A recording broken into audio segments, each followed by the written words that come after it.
Hello friends, welcome to easy cooking. ఈజీగా టేస్టీగా నోరూరించే నిమ్మకాయ ఊరగాయని ఎలా పెట్టేసుకోవాలో చూపించేస్తానండి. సంవత్సరం కంటే ఇంకా ఎక్కువ రోజులే స్టోర్ చేసుకుని ఉండవచ్చండి. దీనికోసం నేను నిమ్మకాయలతో పాటు పండుమిర్చి యాడ్ చేశానండి. మీరు కావాలంటే పచ్చిమిర్చి అయినా యూజ్ చేసుకోవచ్చు. ఇంతకుముందు ఆల్రెడీ నేను పచ్చిమిర్చి నిమ్మకాయ ఊరగాయ కూడా పెట్టడం చూపించాను. ఈసారి కాస్త చేంజ్గా ఉంటుందని పండుమిర్చి అండ్ నిమ్మకాయ తీసుకొని ఊరగాయ పెట్టేసి చూపిస్తాను. పచ్చడి సంవత్సరం కంటే ఎక్కువ రోజులు మీరు పెరుగన్నం కానీ, పప్పన్నంలో కానీ, ఉప్మాలో ఎందులో అయినా కూడా సైడ్ డిష్గా పెట్టేసుకోవచ్చు. నోరూరే ఎంతో రుచికరంగా ఉన్న నిమ్మకాయ పండుమిర్చి పచ్చడిని చూసేద్దాము. ముందుగా అయితే ఇవి నిమ్మకాయలను 1 డజన్ తీసుకున్నాను. పండుమిర్చి ఒక 150 గ్రామ్స్ అండి, అంటే పావు కేజీలో సగం ఉన్నాయనుకోండి. ఇవన్నీ ఇట్లా మధ్యలో చీరేసుకున్నాను. ముందుగా అయితే అంతకంటే ముందు శుభ్రంగా వాష్ చేసుకొని బాగా డ్రై చేసుకోవాలంట. ఫ్యాన్ గాలికి చక్కగా ఆరబెట్టేసుకోవాలి. తడి అనేది ఈ కంప్లీట్ ప్రొసీజర్లో ఏమాత్రము తడి అనేది తగలకూడదు. స్టెరైల్డ్ నీట్గా ఉన్న విజిల్స్ మాత్రమే, డ్రైగా ఉన్న విజిల్స్గా యూజ్ చేసుకోవాలి. స్పూన్స్, నైఫ్స్ ఏవైనా కూడా. చూడండి, నిమ్మకాయలు సీడ్స్ విత్తనాలు తీసేసుకున్న తర్వాత మీకు ఇష్టమైన సైజులో కట్ చేసుకోవాలి. కొన్ని నిమ్మకాయలను నేను ఇలా జ్యూస్ కోసం అనేసి పిండడానికి పెట్టేసుకున్నాను. ఒక 4 నిమ్మకాయల్ని ఇలా జ్యూస్గా పిండేసుకుంటే మనము ఊరగాయ తినేటప్పుడు జ్యూస్ బాగా మసాలా జ్యూస్ అవన్నీ తగులుతూ చాలా బాగుంటుందన్నమాట. అలాగే పండుమిర్చిని కూడా నేను తొట్టిమలతో సహా ఇలా నిలువున కట్ చేసి పెట్టేసుకున్నాను. తర్వాత ఇందులో 50 గ్రామ్స్ వరకు నేను కల్లుప్పు వేసుకున్నానండి, రాక్ సాల్ట్. తర్వాత 1 టేబుల్ స్పూన్ వరకు పసుపు పొడి యాడ్ చేశాను. ఇవన్నీ చక్కగా మిక్స్ చేసుకోవాలి. నార్మల్గా మనము బయట అనేక బ్రాండ్స్తో వివిధ రకాలుగా దొరుకుతుంటాయి. అవి ఏమాత్రము మంచిది కాదు. ఎందుకంటే ఏవో మనకు ప్రిజర్వేటివ్స్, తెలియని ప్రిజర్వేటివ్స్ అన్నీ మనకు యాడ్ చేస్తుంటాయి. అవి మనకి హెల్త్కి ఎంతో హానికరం అండి. అందువల్ల మనము ఇంట్లోనే ఈజీగా టేస్టీగా ఇలాంటి పండుమిర్చి నిమ్మకాయ ఊరగాయ పెట్టేసుకోవచ్చు. తర్వాత ఈ పండుమిర్చి కట్ చేసుకున్న పండుమిర్చిని కూడా ఒక స్టెరైల్డ్ క్లీన్గా ఉన్న డ్రైగా ఉన్న జార్లో యాడ్ చేసుకోవాలి. చూడండి ఎంత కలర్ఫుల్గా, ఎంత బ్యూటిఫుల్గా ఉండబోతుంది మన నిమ్మకాయ పచ్చడి. నార్మల్గా పండుమిర్చి కానీ పచ్చిమిర్చి కానీ వద్దు అనుకున్నప్పుడు ప్లెయిన్గా అలాగే నిమ్మకాయలతో పెట్టేసుకోవచ్చు. కాస్త కలర్ఫుల్గా ఉంటుంది, టేస్ట్ బాగుంటుంది అని పండుమిర్చి తర్వాత నిమ్మకాయ 2 నేను యాడ్ చేశాను. సీజన్ లేదు, పండుమిర్చి వద్దు అనుకున్న వాళ్ళు హ్యాపీగా ప్లెయిన్గా నిమ్మకాయతోనే పెట్టేసుకోవచ్చు.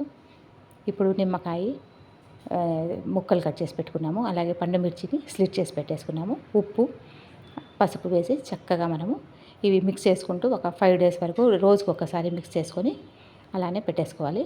ఒక 5 డేస్ తర్వాత మీకు నేను చూపిస్తానండి. ఎయిర్ టైట్ కంటైనర్లో పెట్టేసుకుందాము. చూడండి, ముఖ్యంగా గుర్తుపెట్టుకోవాల్సింది గ్లాస్ జార్ తీసుకోవాలండి. ప్లాస్టిక్దైనా మంచి హై క్వాలిటీ గల ప్లాస్టిక్ అయినా, లేకపోతే గ్లాస్ జార్ ఇది సేఫ్ అనమాట. స్టీల్ కానీ మెటల్ ఏదైనా కానీ తీసుకోకూడదు. చూడండి, ఇవి 5 డేస్ తర్వాత నేను చూపిస్తున్నాను మీకు. ఎంత బాగా చక్కగా నిమ్మకాయలంతా ఊరిపోయి జ్యూస్ అనేది బాగా చక్కగా వచ్చేసింది. చూడండి, ఇలా పట్టి చూస్తే కాస్త సాఫ్ట్గా ఉంది. కాకపోతే ఇంకా బాగా మెత్తపడితే బాగుంటుంది. బాగా జ్యూసీగా నోరూరే నిమ్మకాయ ఇప్పుడు మనము తాలింపు పెట్టేసుకుందాము. అంతకంటే ముందు ఒక చిన్న మసాలా ప్రిపేర్ చేసుకోవాలి.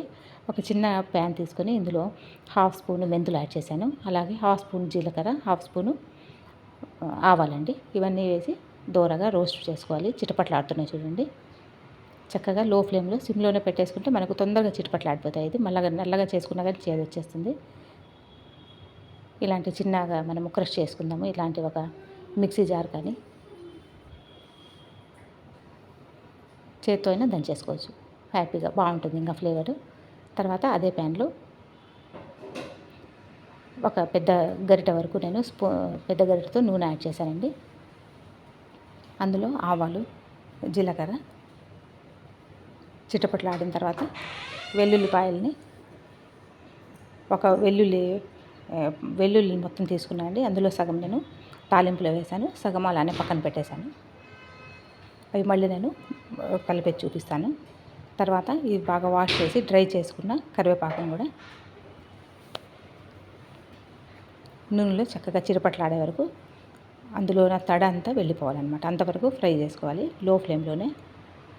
మీరు కావాలి ఇంగువ ఇష్టం ఉన్న వాళ్ళు ఇంగువ అయినా వేసుకోవచ్చు. నేను ఇప్పుడు వేయడం లేదు. ఈ వెల్లుల్లి, తర్వాత కరివేపాకు, ఆవాలు జీలకర్ర అంతా బాగా డ్రై అయిపోవాలండి. ఎత్తులోని తడి అనేది బాగా వెళ్ళిపోవాలన్నమాట. చక్కగా ఇవి వేగిపోవాలి. లో ఫ్లేమ్లోనే చక్కగా ఇది వేగే వరకు ఫ్రై చేసుకుందాలి.